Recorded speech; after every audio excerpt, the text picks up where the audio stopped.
The rebuke from Kim Yo Jong, who is seen as North Korea's second most powerful person, came as Washington pushes for UN condemnation of the North Korea's recent intercontinental ballistic missile test.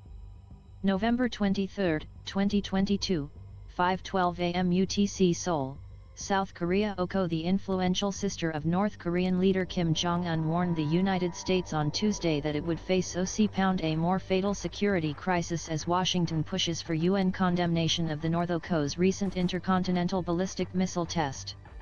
Kim Yo Jong's warning came hours after U.S.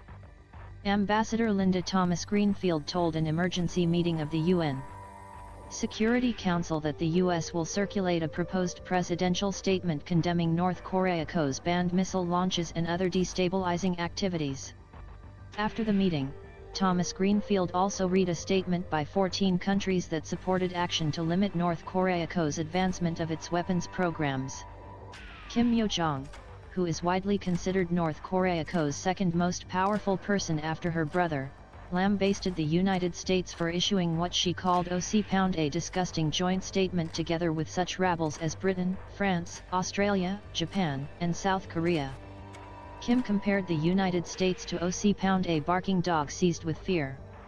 She said North Korea would consider the U.S.-led statement a wanton violation of our sovereignty and a grave political provocation. The U.S. should be mindful that no matter how desperately it may seek to disarm North Korea, it can never deprive North Korea of its right to self-defense, and that the more hellbent it gets on the anti-North Korea acts, it will face a more fatal security crisis, she said in a statement carried by state media.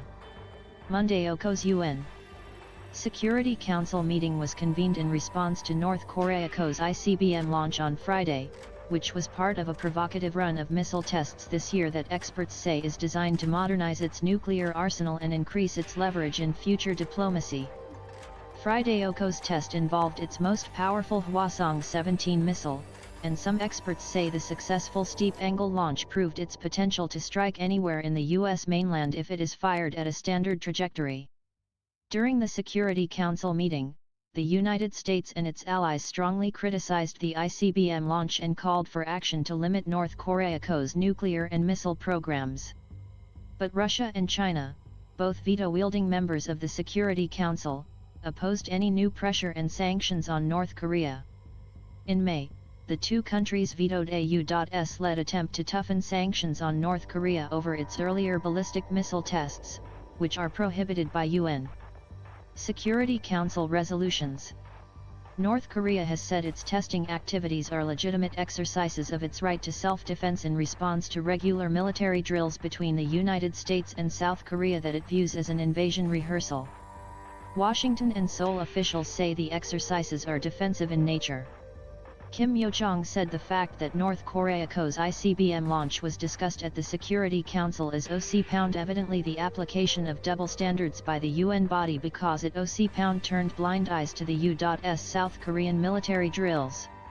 She said North Korea won't tolerate any attempt to undermine its right to self-defense and will take the toughest counteraction to the last to protect its national security.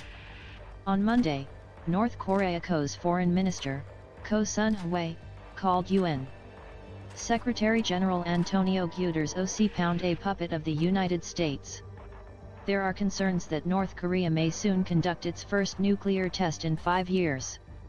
The status of North Korea's nuclear capability remains shrouded in secrecy. Some analysts say North Korea already has nuclear-armed missiles that can strike both the U.S. mainland and its allies South Korea and Japan, but others say the North is still years away from possessing such missiles.